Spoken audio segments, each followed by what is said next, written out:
Hello friends, welcome to Indian Food Recipes. இன்னைக்கு Indian Food Recipesல நம்ம tofu soup எப்படி செய்யலாம்னு பார்ப்போம்.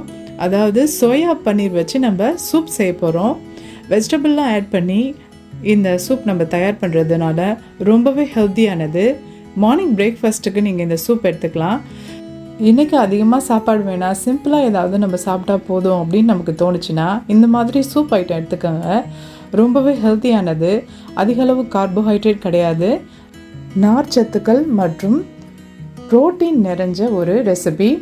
இந்த ரெசிபி நம்ம எப்படி செய்யலான்னு பார்ப்போம். வாங்க ஃப்ரெண்ட்ஸ், வீடியோக்குள்ளே போகலாம். தோஃபு சூப் எப்படி செய்யலான்றதை பார்க்கலாம். வானலில் கொஞ்சமாக எண்ணெய் எடுத்துப்போம். அதில் சாப் பண்ணி வச்சுருந்த பூண்டு, நல்லா ஃபைனாக சாப் பண்ண பூண்டு அதில் நல்லா பொரிச்சு விடணும்.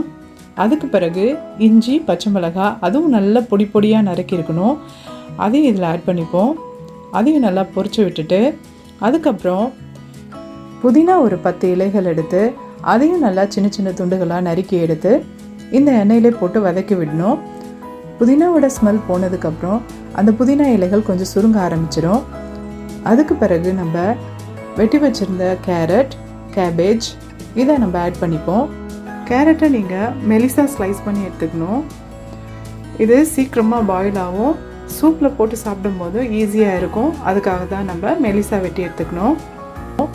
இதை கொஞ்சம் நேரம் நல்லா வதக்கி விடணும்.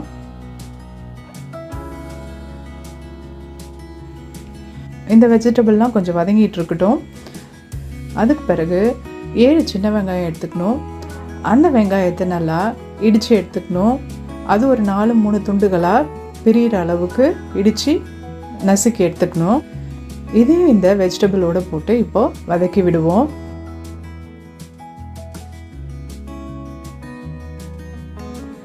வெங்காயம் கொஞ்சம் வதங்கினதுக்கு பிறகு இதில் தண்ணி ஆட் பண்ணிப்போம். உங்களுக்கு எவ்வளோ சூப் தேவைப்படுதோ அந்த அளவுக்கு தண்ணி ஆட் பண்ணிக்குவோம். இப்போது இது 4 பேர் சாப்பிட்ற அளவுக்கு நான் செய்கிறேன். உங்களுக்கு இன்னும் எக்ஸ்ட்ரா தேவைப்பட்டுச்சுன்னா அதுக்கு தகுந்த மாதிரி வெஜிடபிள்ஸும் தண்ணியும் நீங்கள் ஆட் பண்ணிக்கலாம்.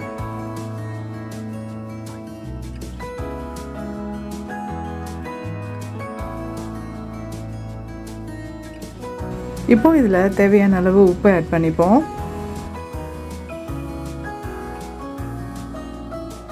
இப்போது தோஃபுவை இது மாதிரி கொஞ்சம் பெரிய துண்டுகளாக போட்டு எடுத்துக்கணும். இதை நீங்கள் ஒரு பேனில் போட்டு ஃப்ரை பண்ணியும் எடுத்துக்கலாம்.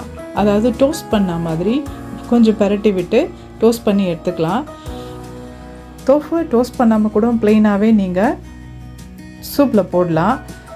நம்ம தோஃபு ரெடி பண்ணுறதுக்கு முன்னாடி தோஃபுவை நல்லா கொதிக்கிற தண்ணியில் போட்டு ஒரு 5 மினிட்ஸ்க்கு வச்சுட்டு அதுக்கப்புறம் தண்ணியை வடிகட்டிட்டு தான் நீங்கள் தோஃபுவை எடுத்து சூப்பில் ஆட் பண்ணணும். இப்போ நான் தோஃபு டோஸ்ட் பண்ணாமல் தான் போட போகிறேன். அடுத்ததாக இந்த சூப் க்யூப்ஸ் ஆட் பண்ண போகிறோம். இது ஹெல்த்தியர் சாய்ஸ் சூப் க்யூப்ஸ். இதில் லோ சோடியம் இருக்குது. இப்போ இந்த க்யூப்ஸில் நம்ம பாதி க்யூப்ஸ் இதில் ஆட் பண்ண போகிறோம்.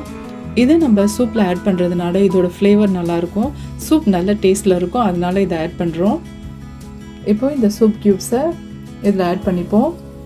அதுக்கு பிறகு நம்ம எடுத்து வச்சுருந்த இந்த தோஃபுவை எடுத்து இந்த சூப்பில் போட்டுடலாம்.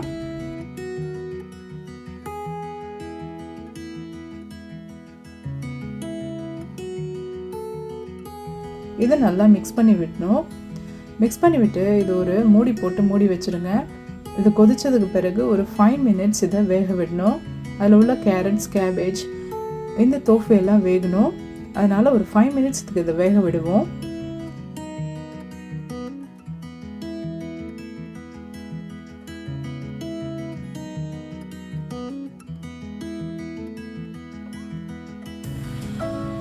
ரொம்பவே டேஸ்டியான ஹெல்த்தியான தோஃபு சூப் ரெடி பண்ணிட்டோம்.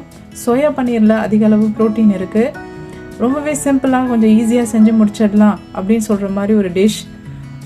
எப்போவுமே அதிக அளவு கார்போஹைட்ரேட் எடுக்கிறது பதிலாக அதனால் இது மாதிரி சூப் ரெசிபி மார்னிங் பிரேக்ஃபாஸ்ட்க்கோ இல்லை லஞ்சுக்கு நீங்கள் கொஞ்சமாக ரைஸ் சாப்பிட்டுட்டு இது மாதிரி நீங்கள் சூப் ரெடி பண்ணியும் சாப்பிட்லாம்.